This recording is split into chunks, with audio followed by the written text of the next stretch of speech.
I didn't want to record you when you didn't. Thought he was ready, but don't be sensitive, Adam. I know. Well, I didn't want to put you in a bad position, man. Let's try to look out for you. Ready? Everybody? Welcome, everybody, and congratulations to our men and women for reaching the NCAA tournament again, and want to wish them good luck moving forward at such a fun time of the year. I was talking to our coaches this morning. We are so lucky to be able to do something we love. It's basketball season. Here we are, all of us are excited like little kids for our morning practice, because we'll start spring practice in the morning and we'll meet at 6:30. We'll practice from 8 to 10, kind of get to see some new parts. We got 30 new players that are coming in, so a lot of fun and hype. And I thought with our coaches this morning, nobody is more excited about their job in the morning than we are. And here it is, the off season. That's why you coach. And I was on a Nike trip a couple of weeks ago, and the first speaker stood up and said, college football's never been in a better position than it is right now. And I thought that's interesting, because we're all talking about it and all the issues and all the problems and all the changes. And he said more people are watching it than ever before. There's more excitement than ever before.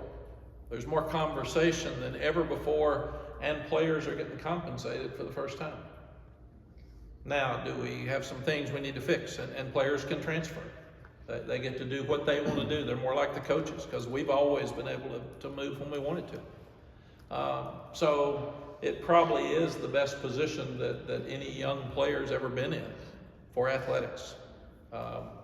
Would we like to have equality? Do we need to have more consistency across the board? Absolutely. And those are things that we got to work out here over the next year. But our game is really in a great position. We pushed spring back a week by really probably 10 days, 2 weeks behind spring break for the first time. All the guys got back and they will all condition today and get ready for practice in the morning. It seems like they handled themselves well while they were gone and on spring break. Our guys have really acted well since we've been here. We had 3 guys that got misdemeanors that is going through the legal process right now. It's the first time something's come up like that. We can investigate it. We've always done that. We've stayed out of it. It's not our place. We'll let the legal process take its course, and then what we will do is obviously they'll have consequences with a disciplinary action within our program. But they will be involved in spring practice, and we're disappointed anytime any of our guys get mentioned in something that is against the law with a misdemeanor. But we've had the best record in the country of anybody, and I'm really, really proud of those guys, and disappointed in the 3 that are being questioned, but that'll work itself out. But we did push it back to get a little bit more time with our strength coaches. We wanted them to be able to start fresh and see how this works as compared to having 3 days of practice before we go on spring break and then coming back. So it'll be interesting to see how they practice tomorrow, but they've come back. They had a great attitude last night in our team meeting and seem excited and ready to go.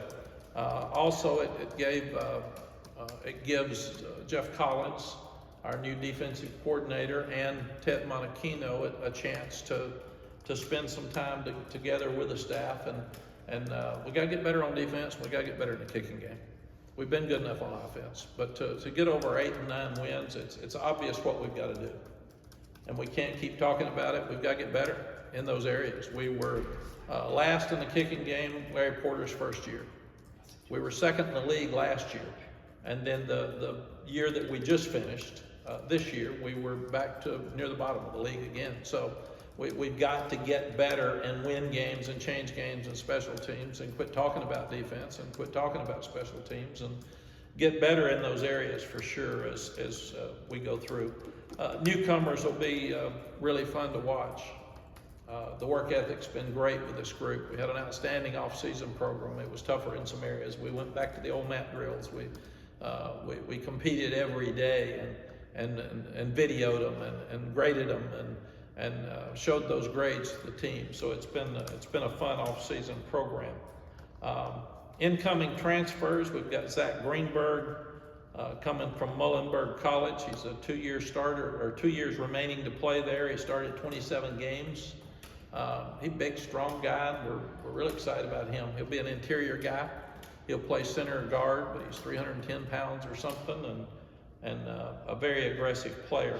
Ja'Kai Leftwitz, a transfer from Georgia Tech. He has 2 years remaining as well. He played in 17 games. He started his last 8 there, and obviously Jeff Collins and Pat Suddas recruited him, and they're really, really excited about him for the future as well. They'll be here. They had to finish spring semester. They will be here in May or June to start the off-season program. Staff updates. I'm really excited to have Brian Simmons coming in to take Coach Daryl Moody's place. Daryl did a really good job for us. What Brian's got, he's an All-American here. He's a first-round draft choice in the NFL. He obviously had an agent through that process. He was a great player in the NFL, been an 8-year pro scout, and then 8 years as a high school coach. So Brian's done everything every player on our team wants to do. So he'll be a great asset for them. And he and Coach Moody both are going to work the pro day this year. Our pro day was moved back some, and I'll talk about that in a second, but the NFL had a lot of their owners meetings and head coach and general managers meetings coincided with when we had our pro day schedule, so we moved it back at their request, so they could come in here and have a great day with our kids. But Brian Simmons is here. He met with the team last night. And he will be our liaison for the NFL, and welcome back, Brian. Jimmy Lindsay, we just hired as a senior defensive analyst.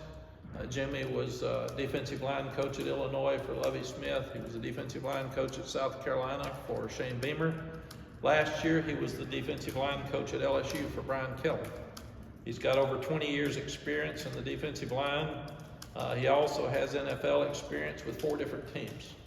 So like Ted Monachino last year, Jimmy will come in and help Ted with our interior front people, and he will do a tremendous job for us. He was at LSU last year, Mack? He was at LSU. Now, he went through a bout with cancer, so he was on and off the field some at LSU, but he's doing really, really well, and will be full speed and ready to go.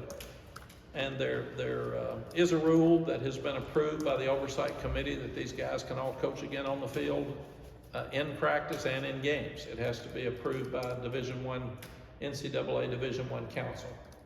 And just like keeping a player from transferring, I don't know how you can keep people from coaching. Why not let them coach? Then you can decide how many you want to coach or what. But that's freedom for these guys. And it's very difficult for me if somebody calls and says, well, would you recommend so-and-so? And I said, I hadn't seen him coach. He didn't have his own word. He didn't get to coach. He's here, but he can't do anything. And it's a waste. It's a waste of our time. So let him coach. And Jimmy Lindsay would be a huge help in that area. We also hired Ty McKenzie as a defensive analyst. 6 years coaching experience in the NFL. He played in the NFL for 5 years. He is a tremendous coach. He'll be working with inside and outside linebackers. He will be a huge benefit as well. So the addition of Jeff Collins, we're really excited about. And now you've added Ted Monachino, which we're really excited about. And you've got 2 more guys with great college and NFL experience on your defense. So this defensive staff's got a lot of great coaches, and that should also help us get better. We also hired a special teams analyst named Eric Mealy, and he was 13 years as a special teams coordinator at both Washington State and at Mississippi State. We need help in that area, so Eric should bring us a lot of help, and hopefully that he will be approved to coach on the field as well. But he's had 20 years experience as a college football coach, a veteran coach, and he also coached at Wingate at one time, so he's been in our state. But he spent 13 years working with Washington State and Mississippi State. We also hired Kyle Fuller. He's an offensive graduate assistant. Graduate assistants can coach. He was a 7-year NFL veteran. He's just starting his coaching career, but he played for Coach Clemens at Baylor. Coach Clemens' son went to Mississippi State as an analyst. He was a graduate assistant here, and we, Randy and I both felt like it'd be good for Jay to work for somebody else. You don't need to work for your dad, and then it's hard to get a job when your dad says you're a good coach, because dads usually like their kids. So we felt like that would be a positive for him. But Kyle, with his experience, and you'll see him tomorrow, he's huge, and has been where these kids want to go, so he'll help us in the offensive line. We also hired Sam Monachino, and that's Ted's son, and he is an offensive quality control working with our quarterbacks. And he was a graduate assistant last year at Incarnate Word in San Antonio, and Sam was a quarterback himself. So he's working with our quarterbacks as we go. And we hired Josh Lawrence as a special teams quality control. He had been here as a student helper. He went to Ball State last year, and he's just come back to join us, and he was a superstar with all of our coaches when he was here before. A lot of the analysts and QCs and graduate assistants are going to change every year because they're trying to get jobs. They're trying to get full-time jobs, so you want them to change. And that helps us as we go through. There's some new rules that are exciting, and I'm pleased with some of the things that the NCAA and the Rules Committee are doing right now. The helmet communication has been approved, so we had it during the bowl game, but we will use it during spring practice. You can only have, I'll put this out briefly because you all have a lot on your plate, and it's something we can discuss in the fall. You can only have one player at a time on the field with the helmet communication. And they will have green dots on their helmets. So like one quarterback could be out there, only one linebacker. So if you want your linebackers to have communications with your defensive coordinator, you have to have 2 helmets for all that would be involved with the helmet communication. So for instance, Power Eccles would have a green dot helmet where he could communicate, but Amari Campbell would have to have a regular helmet. If Power comes out and Amari comes in, he would have to take his green dot helmet in, because you can only have one green dot on the field at a time. And interestingly enough, if you have 2 green dots on the field, it's like having the same jersey number, you will get a penalty. So if you wanted Will Hardy to wear the green dot, you would have to take the 2 green dot helmets off with your 2 linebackers. So that's different than the bowl game, but that's what the rule's gonna be. Special teams, you wouldn't have any, because you don't have the same type of communications during special teams that you do with offense and defense. So it's the same as the NFL, exactly. That's where the rule's going. Sideline video is the same. You can have it in practice. It's usually a 7 or 8 second delay from the play to the sideline. You cannot have a big screen TV on the sideline. You have to use your iPads, and you cannot have a big screen TV to watch it on when you come in at halftime. You have to have it on the iPad. So you'll take your iPad from the field to the sideline, and from the sideline to the locker room at halftime. And we thought it was a great advantage at halftime last year for sure, because we could show the kids all the things that they were doing. 2-minute warning, which I think is good. I don't know why we wanted to speed up the game 2 years ago. We want to slow it down this year, but that's okay. But we are going, we're such a model headed toward the NFL, in NIL, free agency, and now with 2-minute warning. So we will have a 2-minute warning before the half and a 2-minute warning before the end of the game. And that just gives us an extra timeout. So what you have to do now, and we're lucky that we have a number of NFL guys on our team, it changes strategy, because if you know that you're gonna have a built-in timeout, you may throw the ball on 3rd down when you're in a situation where you know the clock's gonna stop anyway. where you might have run the ball to try to make a first down, even in 4-minute offense, you may throw the ball because you know it's going to stop. So it doesn't make any difference. If you're 2 minutes and 3 seconds and you run a play, the clock's going to stop anyway. So there's strategy with a 2-minute warning before the half and at the end of the game that you'll have to work at. We just said the QC's an analyst coaching and practicing in the games that has been approved by the Oversight Committee, and hopefully the Division I NCAA Council will approve it because that just needs to be done. Updating our upcoming schedule. First practice will be open to the media on tomorrow morning, March 19th. Our pro day now is March 28th, 2 o'clock in the afternoon, and we said that was moved just so it would be easier for head coaches and general managers, and if an owner wanted to come to our pro day, largely because of Drake. So we moved it because we're expecting so many of the NFL personnel to come. And then our spring game will be April 20th at 3 o'clock in Kenan Stadium. So those are just dates for spring. Start looking at briefly storylines for spring practice. Be great competition at quarterback. We've been impressed with Max Johnson. He's thrown over 900 balls in the NFL. He's got a great pedigree with his dad winning a Super Bowl. Mark Rick's his uncle, so he's been raised in football camps, and he's been a starter at LSU and a starter at Texas A&M. And we were really impressed with some things that Connor Harrell did. So that'll be great competition this spring, watching both of them, and we're planning on both of them competing head-to-head for the starting job. So that'll be fun to watch. But there'll be a lot of competition at different positions. We've got 2 or 3 new safeties that have come in. And we played a lot of the same safeties for a long time. You've got Legend Cavazos that's coming back at corner. You've got Tyrann Stewart at corner. You've got new faces.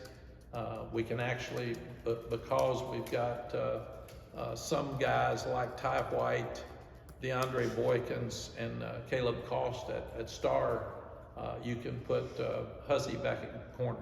And we were better when he was at corner because we needed him out there. And Caleb Cost is playing baseball right now, so he won't be out there very often because he is actually on our baseball team. So good for him, but he comes around a lot. And he has to work within the 20-hour rule, believe it or not.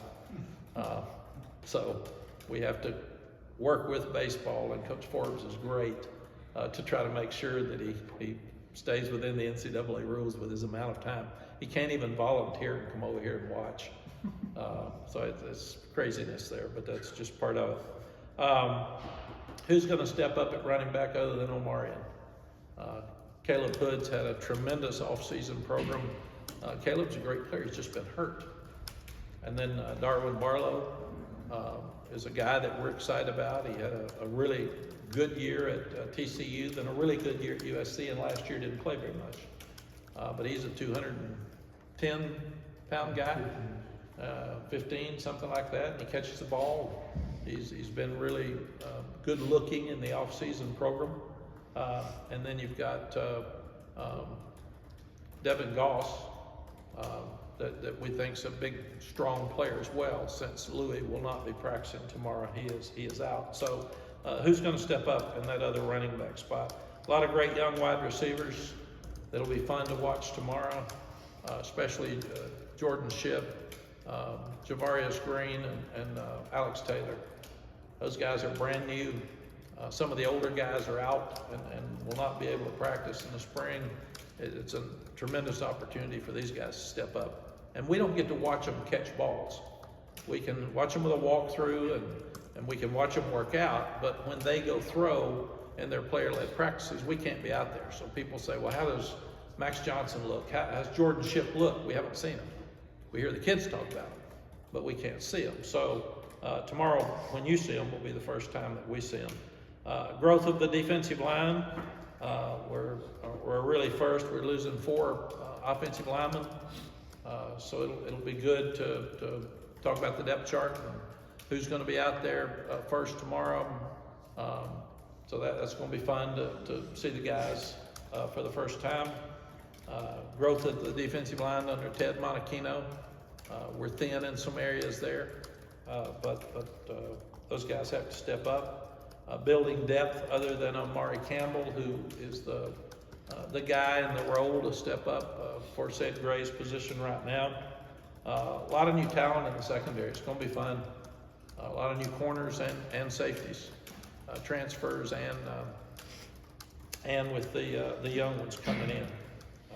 So we feel like that we're in good shape there. But big morning, be a lot of fun. Can't wait to get you all out there. I know you're worn out with basketball and you're halfway through, so you're not even finished. But thought this would be a great time for us to greet with you, and if you get a chance to come by in the morning, come by and see some practice, and then we'll let you get through till basketball is over and come back and rejoin. Questions? Mack, in spring football, most of your career, I mean, you brought in some recruits who were coming in early. Just adding in now the transfer portal guys, how does that change things in terms of planning for the spring? Yeah, Chip, it's crazy when you think of it now. Out of the 85 guys on our team, we've got 30 new ones this spring. I mean, that's unbelievable. That many new guys are changing now every year, because you have some graduate, you have some transfer, and then you're bringing in some. So we signed 26 high school guys, which was unusual, and then 6 or so transfers. So you're sitting here with just nearly a new team. It'll be Willie will be the only offensive lineman that's starting that will be out there tomorrow. Be the only one. 2 new quarterbacks. Some new faces at wide receiver, because some are gone and some just won't be practicing. Secondary is going to look different. Seth Gray's gone. We've had him for 4 years. So it's that's the fun part of coaching is molding a new team every year. Unlike the NFL, where there's so much carryover of the same guys, we're a new team every year, and you got to have new leadership, and you've got to have what's your personality. We were talking about this morning. Who are our best 11 players? And are we playing the best 11? Are we playing somebody who's not as good, and we got a backup that plays 12 plays a game and he should be starting?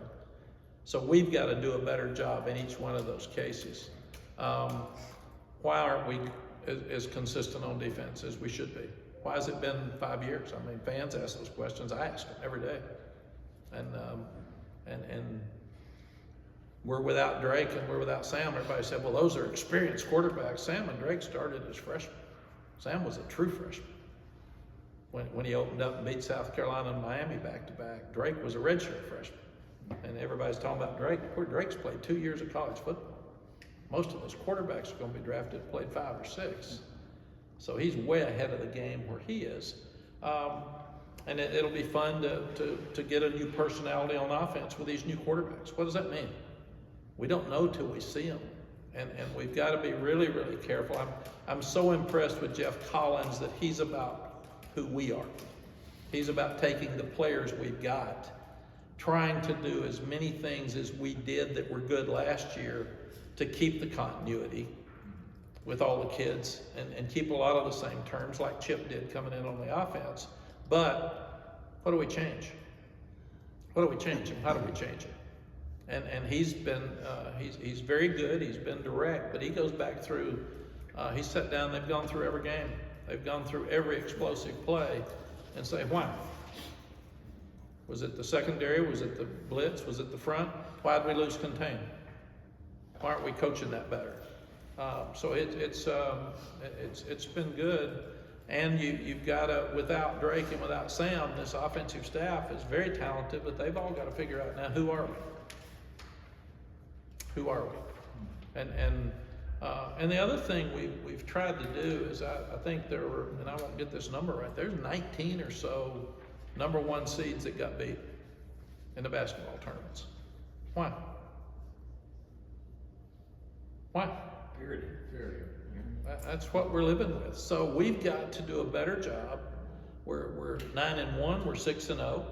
We got to do a better job when we're not playing our best of figuring out a way to win. When we play good, we win. But if we're not playing good, we haven't won. And that's coaching. We've got to figure out a way to win when we don't play good. I've said I love basketball, so I watch it all the time. If you're hitting your threes, you usually win. But if you're not hitting threes, how do you win? That's kind of who we are. If our quarterback's not hot, if we're not doing a great job stopping the run, if we don't look like we've got great energy, because there's a lot of teams that aren't playing with great energy all the time. And why? I don't. It's a hard one, but it doesn't matter. It's real, and the ones that are going to learn to handle NIL, whether you like it or not, better, are the ones that are going to win. The ones that are going to learn how to handle transfer portal better are the ones that are going to win, just like COVID. We could all gripe about COVID, or we could do the best of anybody else, and the ones that do that win. And we've got to do a better job in those areas.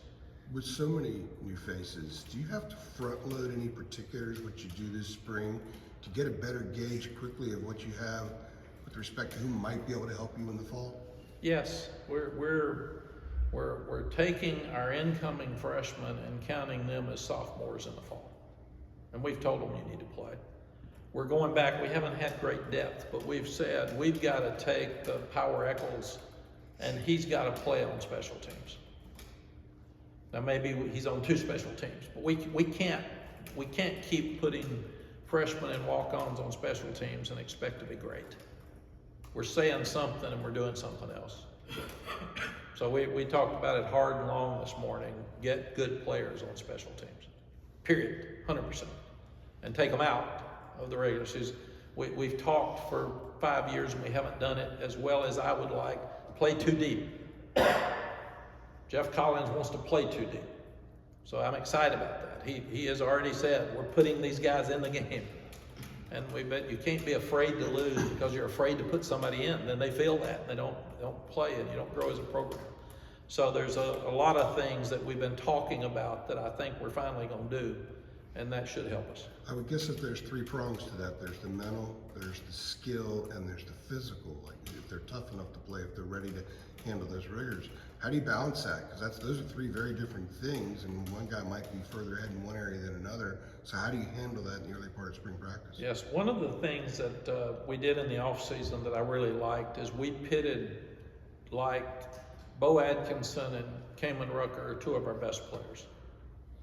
We had them compete for every drill, and we had a winner and a loser, and we counted it and we showed it to the team. So we're pressing guys. Zion Ferguson will have to be on a great receiver because we're going to count him as a guy. If you're going to be a starter in the fall, if you're going to be a guy that's going to play a lot in the fall, you got to be able to guard our best receiver because that's who it is. So we're not going to baby him.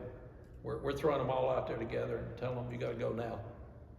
Mack, you mentioned before about the spring game and how some coaches are moving away from it or doing a showcase. Obviously, you guys are having one this season. From your perspective, what are the benefits of having an actual game as opposed to just coming out, doing some drills for the crowd?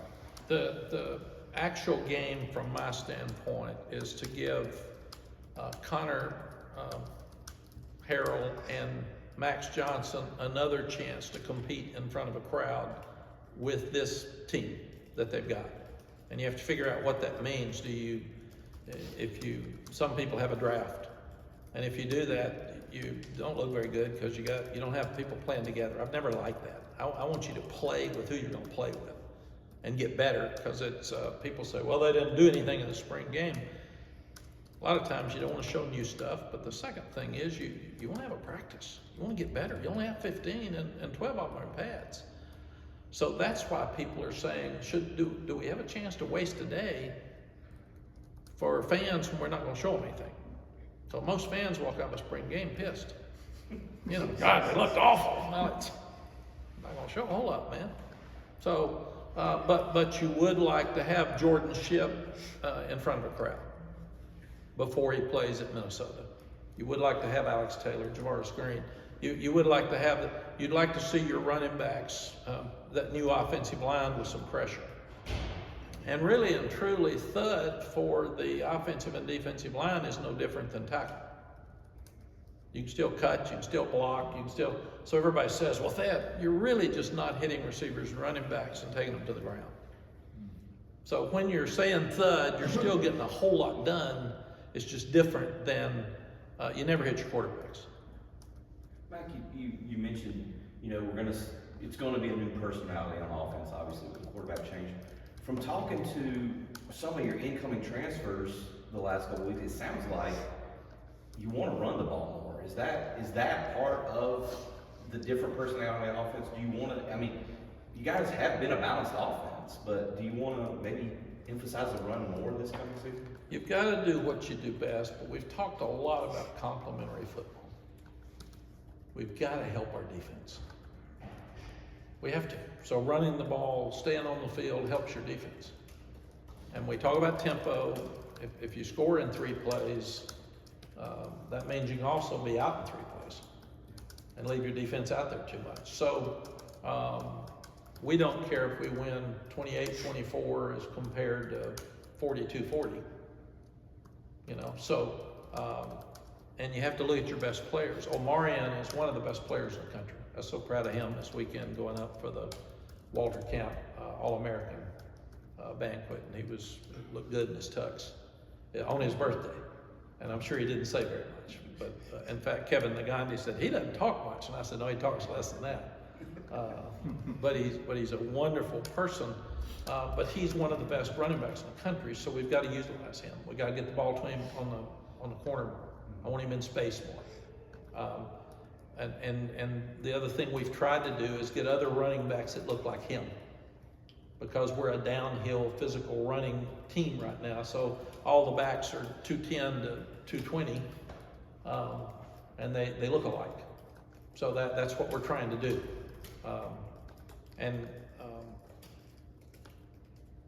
When you run the ball better, then you protect better. I told our coaches, and this is really true. We worked all spring on trying to make sure that we did more tackles for loss, more sacks, better protection. So you look at the West Virginia game. Why did we lose the game? Well, they're pretty good. They were on a roll. Number 2, 4 of our best players didn't play, and Corey Gaynor hurt us because we didn't have another center. But if you look at it, we gave up an explosive pass on the first play of the game for a touchdown. You can't do that. We gave up a long run where we missed a gap to a quarterback. You can't do that. And we let them score with, I think, 19 seconds left in the half. You can't do that. Those are 3 things that we can change. And that's coaching, and we should change that. We sit there and we gave up a punt return for a touchdown. You can't do that. And we had a punt that hit 2 freshmen, or hit Christian Hamilton on the foot because it bounced, and Nate McCullum had not returned many punts, so it bounces, hit it. So we give them the ball at the 30-yard.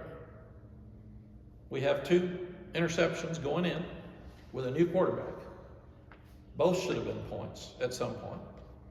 And we gave up 7 sacks. All of those things we can fix, and we win the game, but we didn't do it. So I told our coaches, we can blame the 4 guys not playing, or we can blame us and fix it. So in the morning, you have to fix explosive plays. In the morning, you have to fix the kicking game. So quit talking about it and fix it. In the morning, you have to figure out how to have an offense where you can't have 7 sacks. A sack stops a drive. We had 7. You can't do that. And I don't care about who didn't play. All these other guys are on scholarship. We're coaches. So go back and coach better and do the things you should have done, and we have a chance to beat West Virginia in the bowl game without griping about who's not playing. So let's just get better at what we do.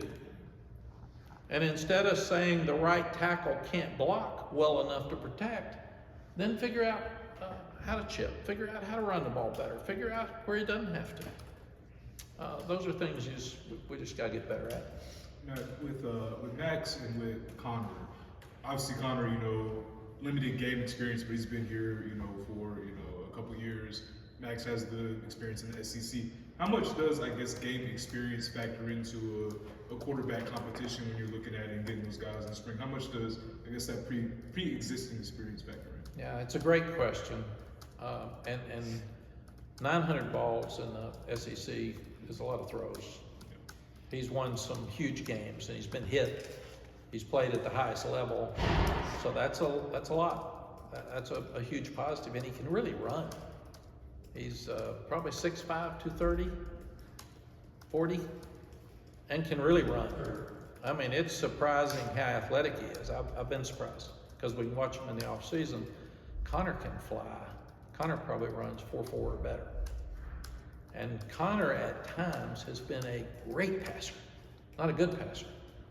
But because he's played very little, he's inconsistent some and lost some confidence. And we thought he did some really good things in the bowl game. We just didn't help him enough. That was the 7 sacks, and he got hurt. He hurt his ankle, so he couldn't run as much.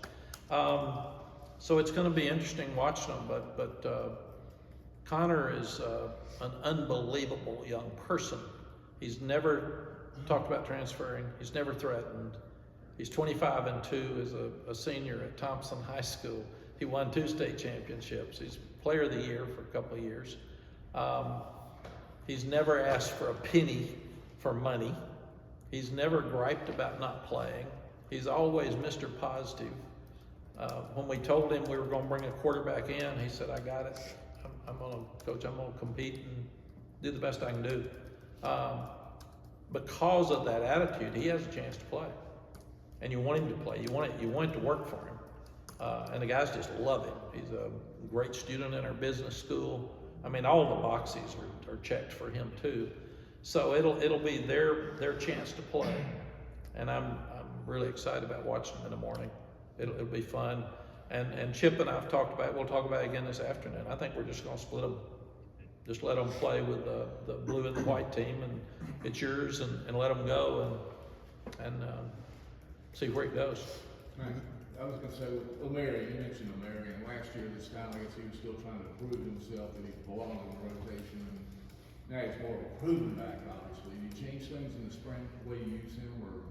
Yeah, we you know what you got with him, so you try to keep him tuned up and get some new thoughts with him to get him the ball in different ways. But you gotta let the other 3 compete. He's got the job. He is our back. You don't bang him up, but there's one thing I heard Steve Spurrier say once that made a lot of sense to me. Older guys that have been beaten up, you only have so many hits they can take. And Coach Paterno told me the same thing. He lost a starting running back in a spring game. Kajana Carter blew his knee out, I think, in a spring game. So I said, "Do you play your starting running back in the spring game?" And he said, "Not again," because I lost him.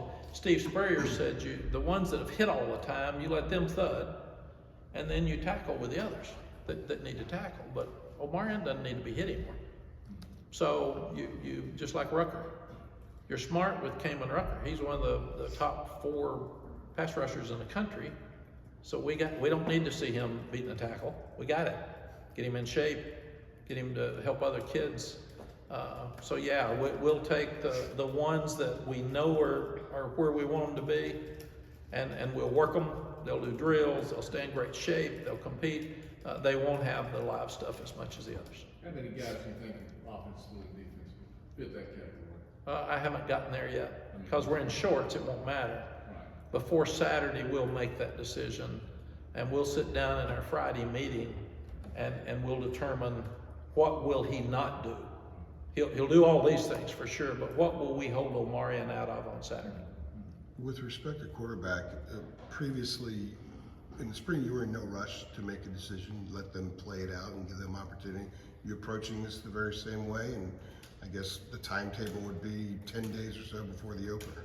Yes, I've always loved the fact that they both have to compete all summer, because you're after summer, the kids usually tell you who did the best. Yeah. And it's really interesting when you come back with Drake and Jacoby. That Jacoby pulled his hamstring in the summer workouts, and the kids said, Drake's the starter. So it's just interesting when you get 10 of them you trust at different times and say, "What'd you see this summer?" Drake's got it, coach. He'll be good. And then you want to watch it and make sure they're right, and they were. But we did not make the decision on Drake till we probably made it before the Monday before the first game. But it wasn't when we started practice, we wanted him to make sure he earned it from what we'd heard from the summer. It'll be the same with these two. Coach Brown, with respect to Caleb Cost and playing baseball, how much will he be participating in the spring, and how are you splitting that 20-hour share with Coach Phillips? What we've said is that we're going to, he is in baseball season. So Coach Forbes and Coach Warren sat down with Caleb and they got a plan. So he's all baseball. When he's got a minute out of that 20 hours, he can come over and meet with Coach Warren. But he will not be practicing with us the way I understand it. In the summer, if they want him to play some summer baseball, he is all football. In the fall, he is all football. And he can participate a little bit in baseball if he's got some free time. But he's theirs in the spring, he's ours in the summer and the fall. And it would be the same with basketball. When Julius Peppers played basketball, he was ours till we got through with football season. The day football season was over, he went to basketball and stayed there through the end, hopefully the national championship, and then would come back to us if there was a week of spring practice left. Mack, on defense, it has been a 4-2-5. Is this a 4-3 now? Is what Jeff will be running? It's multiple, and really, Adam, it's interesting that people get labeled with stuff now. There are 3-man front defenses, and we're going to be a 4-man more than. They still have some 3-man in it with their structures. So when you look at it, multiple is the thing I would use for all defenses. When I started looking for another defensive coordinator, there were a lot of just 3-man, because people are having trouble finding defensive linemen, there were a lot of just 3-man fronts. That's so foreign from anything our coaches have done that we're still here, and what our kids had done that I stayed away from. So I wanted a 4-man front because it's who we've been and what we are. And Bateman would use some 3-man stuff as he looked at it. So Jeff is more like that. He's very, very multiple. Jeff's gonna come after everybody. I mean, he has told the kids, you just grab and hold on, man. He said, we're not sitting and waiting on anybody. So, and I like his personality. I guess what I'm getting to with that is, would you have, I mean, you primarily, the last couple of years, had the 2 backers on the field. I mean, would you have 3 linebackers on the field and 4 DBs more so than 2 linebackers and 5 DBs? Like, just how do you see that shaking out? And this also might be stupid too, but do you still call like Kamen Rucker a jack? Or is he a defensive end or an outside linebacker? Like, what is it? The terminology and like the numbering there. Yeah, Jeff has done for me what Chip did. You need your play caller, your defensive caller, to be the one that's most comfortable with the terms. So I said, what continuity you can keep, that the kids feel like they have instant recognition with this and that. Oh yeah, that's what this was. Right. Keep it. But you make sure that you can call. So Jeff is still in the process of getting it where he's comfortable with as much continuity as possible. And that's where he's working. And also, he's been doing this so long, he's a professional. He has said, how do I determine whether we're going to be more 4-3 or until I see the players? Because I've told him, let's don't, and I told Chip, let's don't be your offense. Let's don't be Jeff's defense. Let's be what's best for us? And if there's a 3rd linebacker that pops out, right now there's not one. If there is one, then you may play more 3 linebackers. But let's be fair to the kids and see. Let's just start over and see where we are here, and let's be smart and do our best job coaching. Gotcha. We're so close, and people say that when you're so close to getting over the hump. We're not that far. We got to make a tweak or 2, and we can make huge strides on defense. We can make huge strides in special teams, and we're not that far away. So that's why I'm so excited about where we are. We just got to coach better.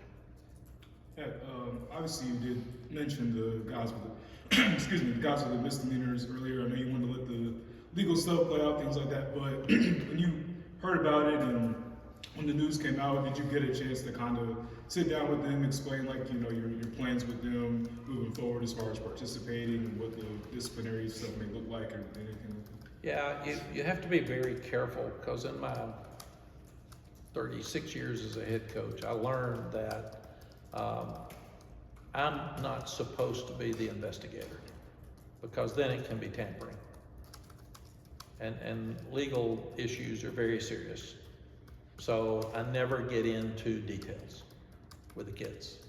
I get into nothing ever happens good after midnight. You shouldn't do this, you shouldn't do that, you shouldn't do this. And I don't ask them what you did. That's for the investigators to ask.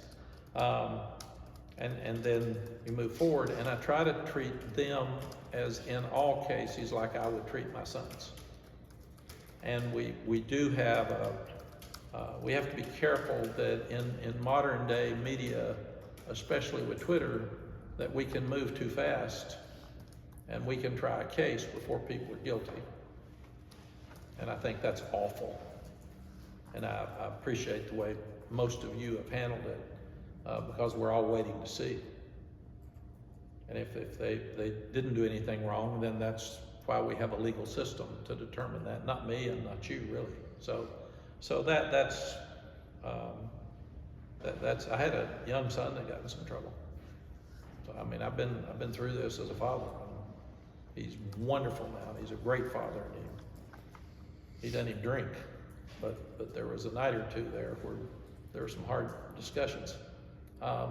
So I think we've got to remember these are all human beings, and we got to make sure. There's a lot of rumors out there and a lot of things that probably aren't true that people are saying. That's very unfortunate. So I wish everybody treat these guys like they would want their sons treated. Just to clarify on that real quick, Mack, you guys said they would be involved, the three guys would be involved in spring practice? They'll practice. They'll practice? Yeah, Yes, okay. yes. Gotcha. And with that, how important is it to keep them in their normal schedule? It's really important. It's really important. There's a tremendous amount of stress on them too. So that you try to, again, there'll be some discipline from us. There may be more dependent on the outcomes, but the legal process will take its course, and then we'll be told what they find after that. And other than that, we pretty much stay out of it. And hopefully, anytime there's something that comes up like this, the most important thing is they learn from it. That's the most important thing. All right, we're good? Thanks, sir. Thank you, Gary. All right, good.